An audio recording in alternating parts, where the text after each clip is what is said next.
Hello, welcome to Chapter 2, the Marketing Environment, Social Responsibility and Ethics. Let's get started right away.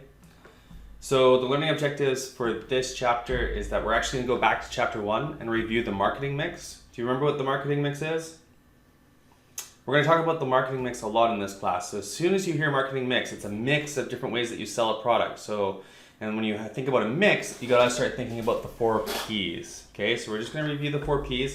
Because that really plays into introducing the target market. And we talked about target segmentation for a little bit last class, but we're gonna watch a video that's gonna really try to explain with absurd examples the importance of target marketing. Then we're gonna dive into Chapter 2 topics, the external environment of marketing. We're gonna learn about CREST. And then the second half of the chapter is about corporate social responsibility and role of ethics. I found a local example that I think will be interesting to discuss. Okay. So what is the marketing mix? Well, I say the 4 Ps. You got to think in your head, okay, well, what are the 4 Ps? Well, you always have to sell a product. That's where I always start. So product. But then you got to sell that somewhere. You got to pay for that product, right? So it's product, price, place. And then the last one is, well, what this class is, it's all about promotion. How are you going to get the word out? Okay? So when you think about how are you going to get the word out, really the first question a marketing firm has is, well, who and how are you going to get the word out? It depends really on who you're trying to target, your target market. The target market, the way to think about them is who are the people out there? If you put advertising, say you paid $1 an ad on YouTube, what kind of viewer, what kind of videos would that person be watching? That if you put an ad up there, it would be the highest probability chance of them actually making a purchase for your product because they already want it, right? We're not using marketing to try to force people into buying things. You can remember the evolution of sales. We talked about the vacuum cleaners with the high pressure sales. Well, high pressure sales is very much dying, and it still works in some cases, but to be a great marketer, you don't want to be in that position. Wouldn't you rather be giving a product to somebody that really, really needs a solution right now so it becomes a win-win relationship?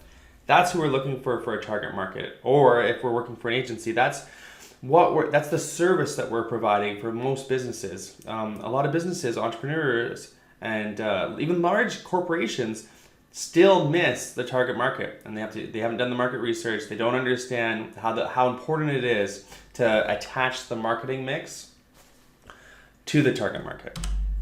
So, just as a definition review from your textbook, it says a target market, a group of people or organizations for which an organization designs, implements, and maintains a marketing mix intended to meet the needs of the group, resulting in mutually satisfying exchanges. Well, that's kind of mumbo-jumbo-ish, but if you think about the inglorious fruits from last week, we thought, well, it's cheap fruit that's kind of ugly, right? It's helping save the environment, so we did some external scanning. We're like, or Intermarché did some external scanning. And they're like, oh, they're going to spend $1 billion on, educating the European Union that food waste is going to be a really big problem that we need to tackle. So we should go after, maybe middle-class families that could really be attracted to a discount on food versus like a really posh family that only wants the best and the pristine of everything is what they're after. And so would they ever have an ugly anything? No. So why would they buy an ugly orange? Sure, that's not all people, but if you think about the target market, it's the probability that your advertisement will actually work in front of them, okay? So, let's just take a quick review of what the 4 Ps are, and then, again, some absurd examples of target market, because memorization on absurdity is actually a really, really good tool to anchor this into your brain.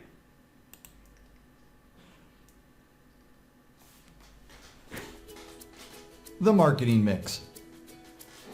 It's a combination of the 4 Ps: product, price, promotion, and place.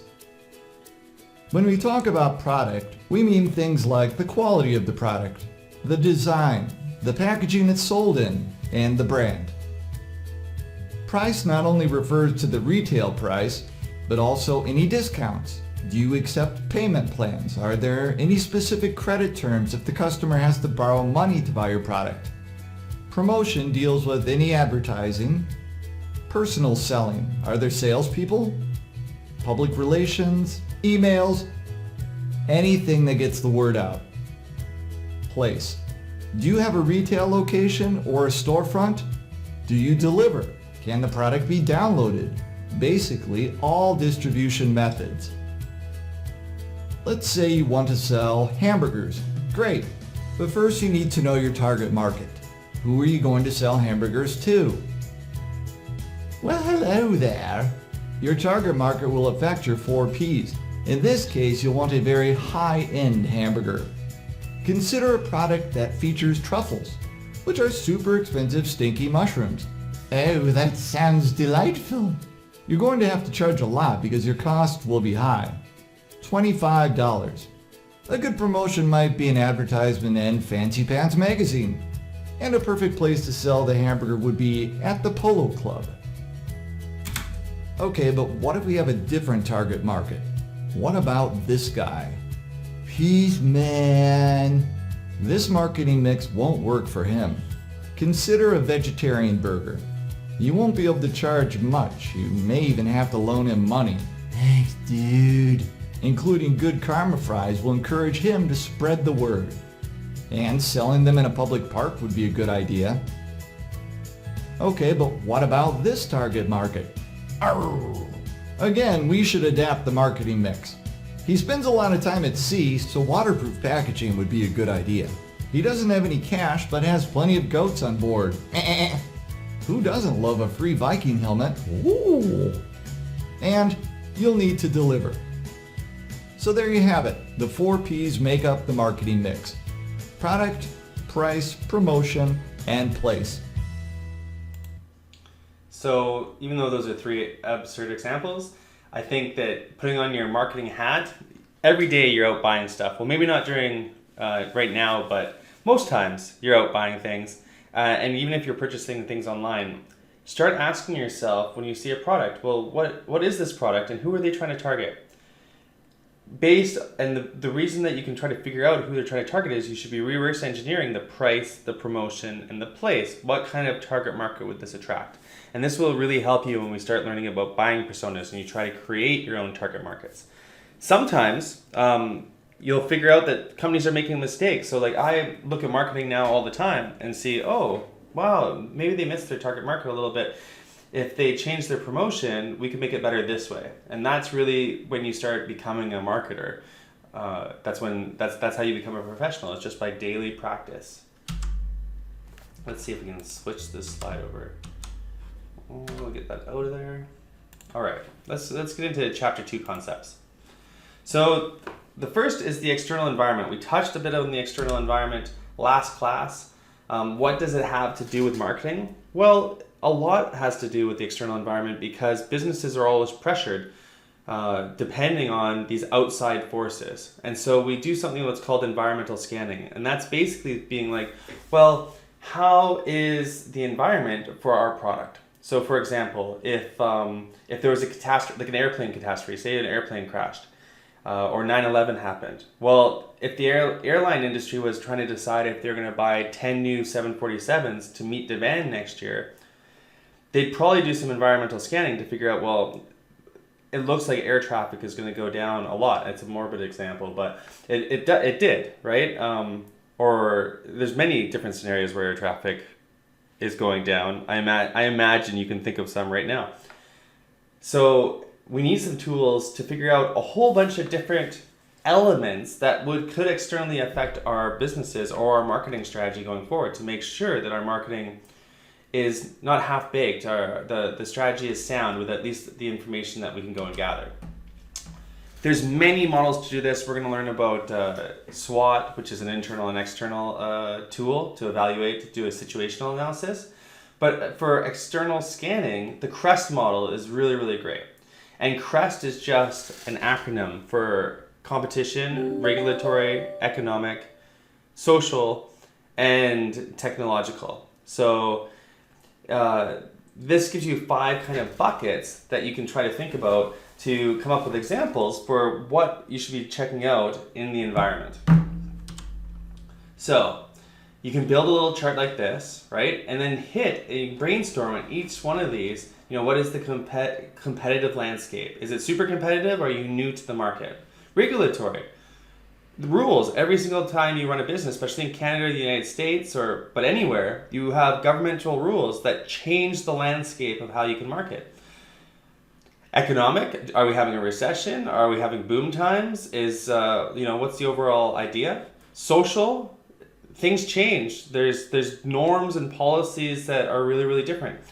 It was only 20 years ago, well, less than that in the States, where gay marriage was never accepted. And so would you market your wedding services as a service to that when it was illegal? Well, maybe not. A lot of brave companies did, and now we know that 100% you should be able to. But 20 or 30 years ago, the external environment while making those business decisions would have had many different changes or changed the environment if you were going to be a successful business and if you could have had a successful marketing campaign.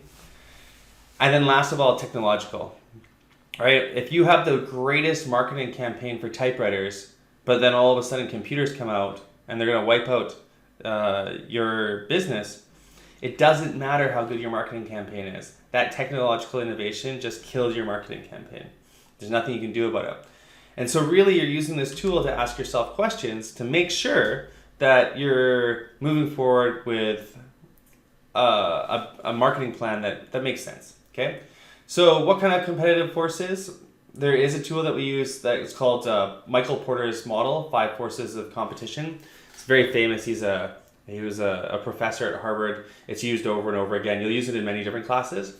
But basically, when you think about your competitors, are they direct or are they indirect competition?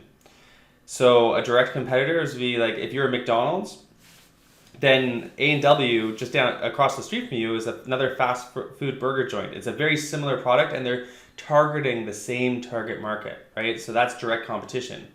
Whereas indirect competition might be the pizza shop.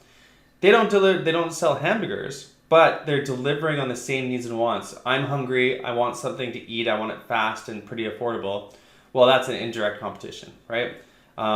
It's also known as a substitute, right? I can substitute that product, pizza, instead of burgers. So it kind of plays in that example is really nice because it plays to both the indirect competition, not direct, and as a substitute.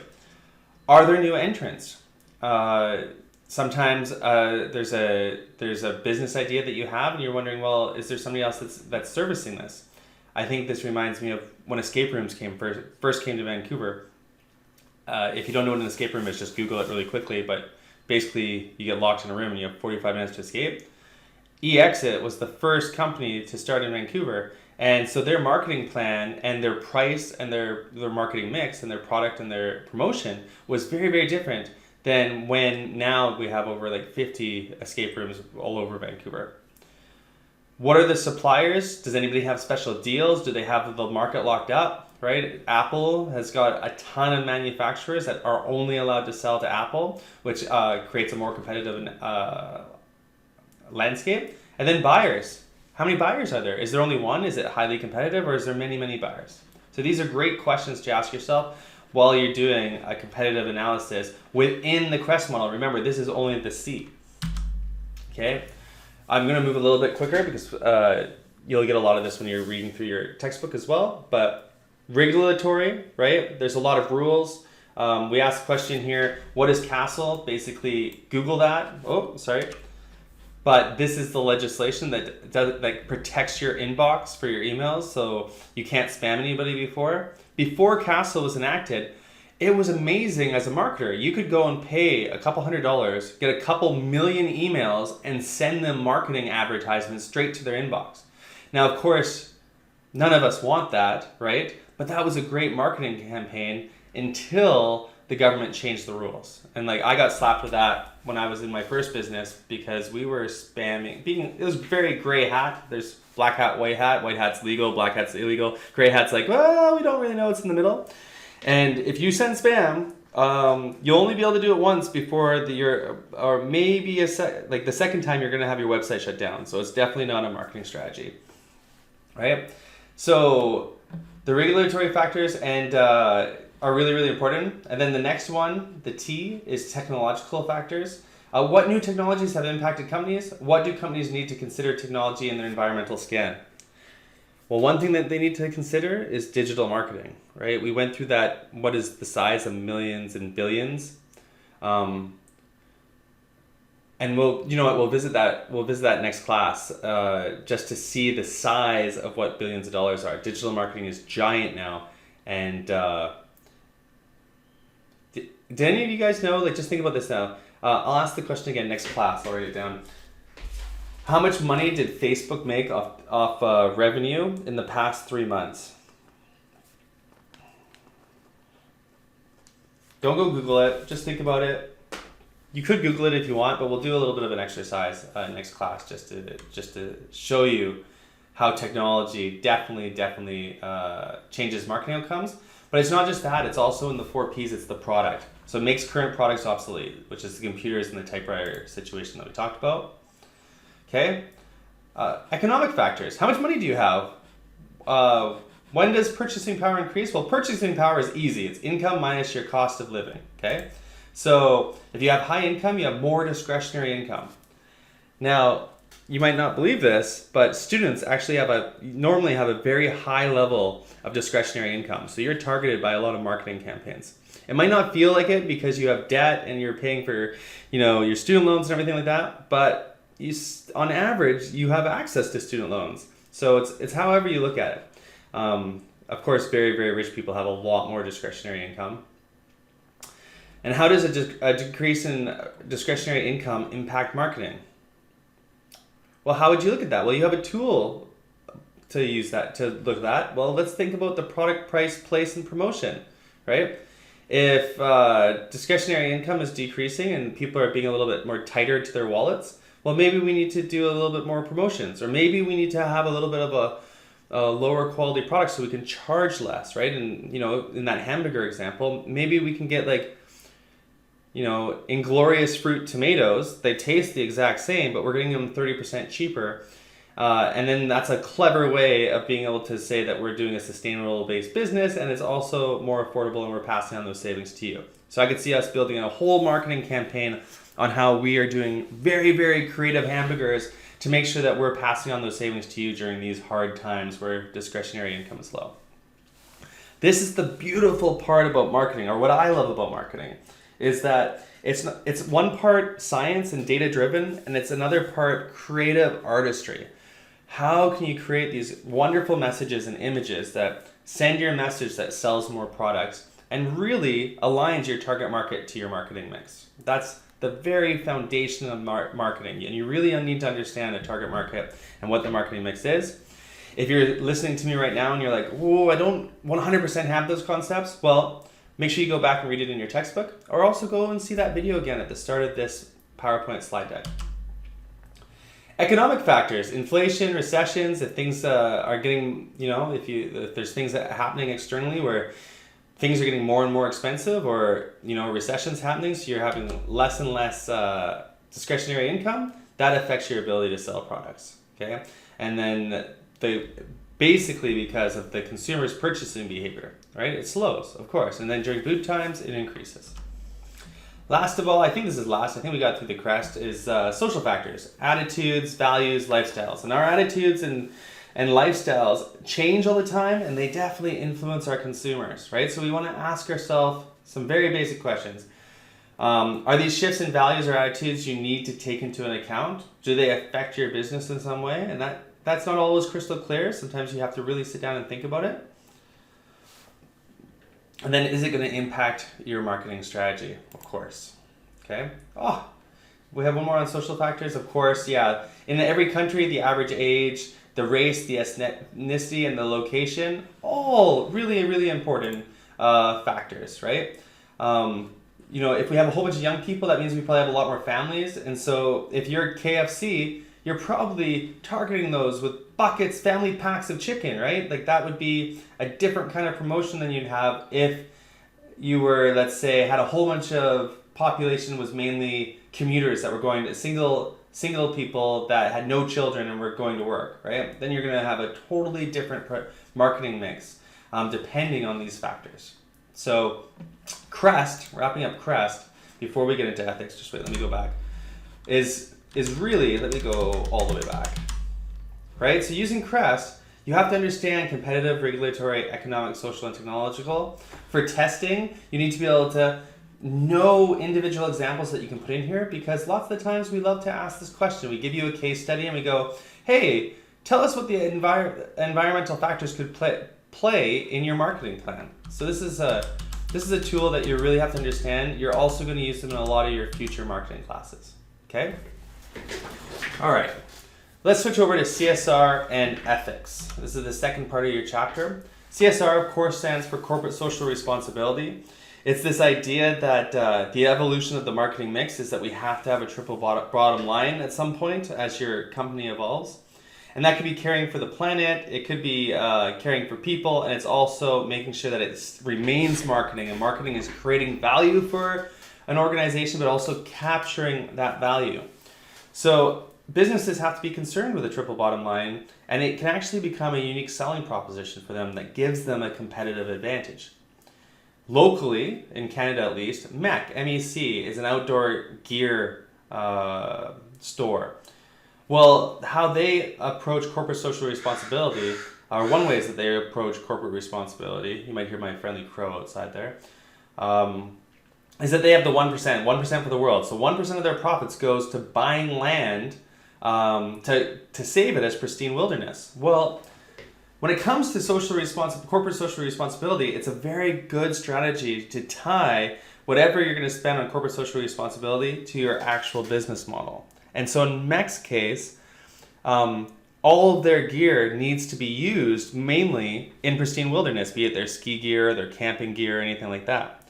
So it makes sense for their business and for their following, because it's a co-op, right, that they would make their corporate social responsibility protect the land that they require to sell their products. They want to protect as much wilderness next to urban centers so they can sell more camping stuff and get people outdoors. The reason that's important is because when a recession comes, this is the first thing that gets cut. And that's because probably of some of the ethical frameworks that North American companies have been operating on. So that kind of leads us into corporate social responsibility. I know this is a bit confusing. We all start at the bottom here on the chart, but that starts up here. So there's this, you need to know these terms and you need to know what they mean. But basically, if you think about a business, and this being foundational, if you can't have the next layer before you have the first layer, it kind of gives you the importance. So number one, you know this for marketing, it's also true for business, that you have to have some kind of economic performance. You have to pursue profits. You have to be able to capture that value, or else legal responsibilities, ethical responsibilities, any of those, I always struggle with this word, philanthropic responsibilities won't exist because your business doesn't exist without having some kind of sustainable economic performance, okay? So you have to be able to make money. Closely behind that is you probably need to make money legally. There's a lot of people and a lot of corporations, big corporations making money illegally, but it's stressful and it catches up to them and it's not ethical. And so in this day and age where we have a very, very good, not good, but like a very saturated social media world, well, social media is a two-edged sword. If you're doing great things, that can be, spread very, very quickly. And the strongest marketing tactic that's ever existed and still exists. So pay attention to this. The strongest marketing tactic, what do you think it is? There's only one. That is the most powerful marketing strategy, and it should be in part of every single campaign you ever create for the rest of your life. Can you think about it? Think about the marketing that has really spoken to you. It's highly, highly based in trust. All right, if you haven't got it yet, or if you do have it, have those guesses ready. Word of mouth marketing. Hearing a recommendation from somebody you trust is the strongest marketing tool that's ever existed and still exists today, even in the digital world, okay?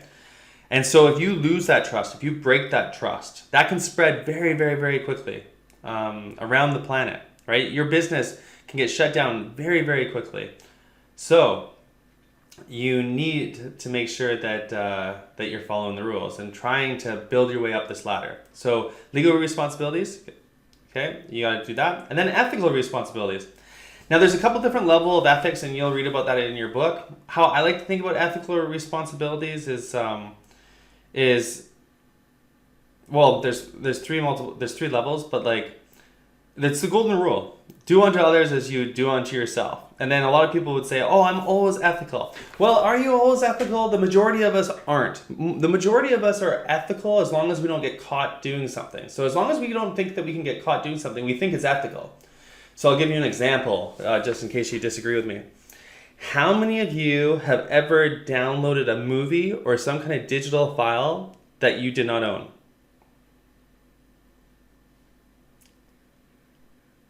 If you have, and I'm betting 99% of you, probably 100%, have, then you have broken some kind of ethical standard where you didn't think you'd get caught. Now, saying that, in Canada, not illegal yet, not illegal to download that, but is it ethical? Is it ethical to take somebody's really, really hard work that they've, spent millions of dollars and maybe even up to a year creating this really special asset, which could be a movie or a piece of software, and then you just go and use it for free?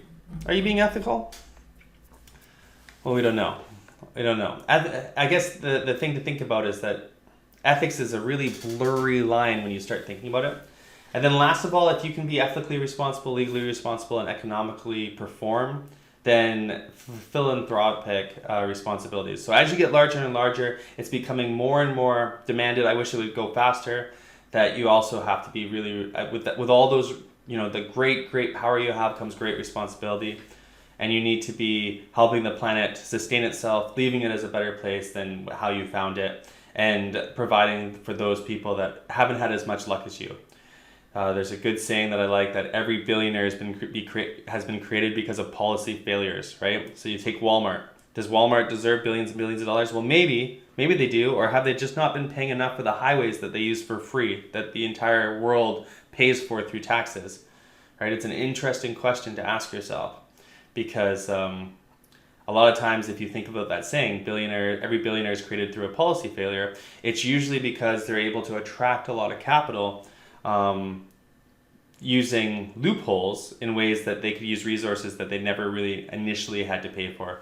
The internet could be made for that argument too. The government of Canada, or us, if you're a taxpayer, paid for all that infrastructure to put up the majority of it across Canada.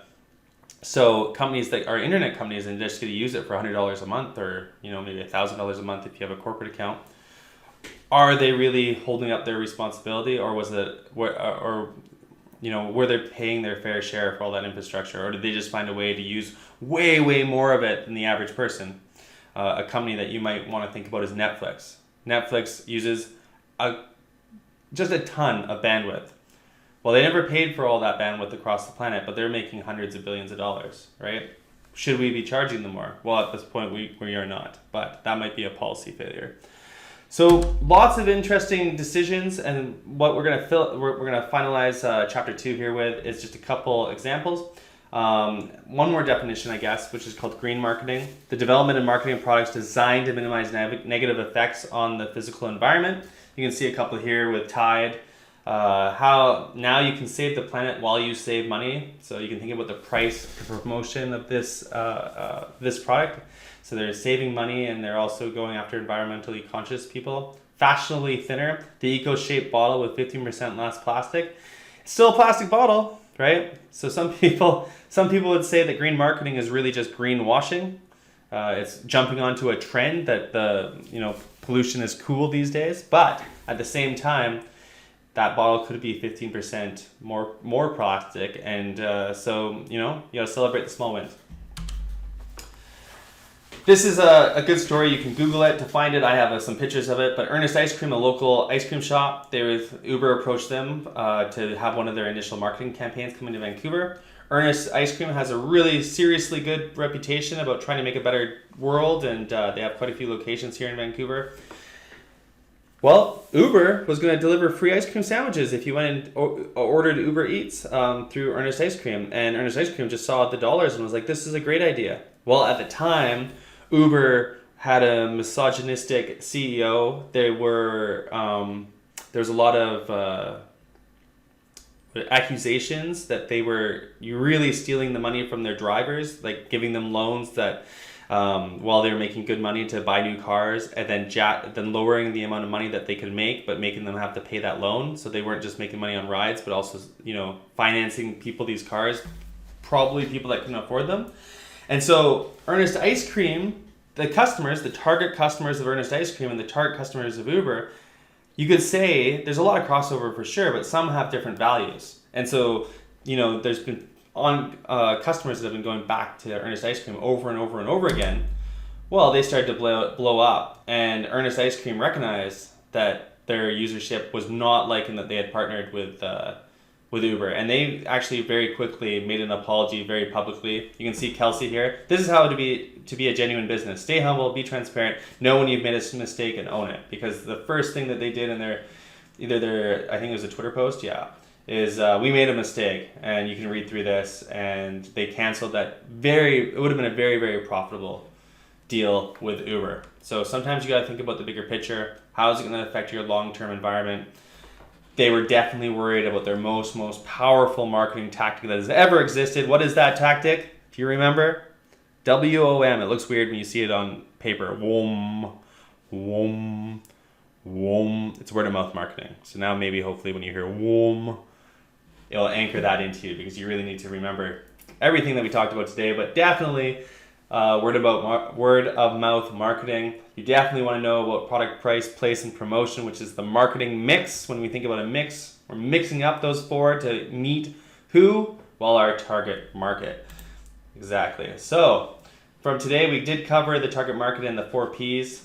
Then we discussed the external environment, which led us to some scanning tools, CREST being one of them. And then we got into the ethics and corporate social responsibility and how that has evolved as a business.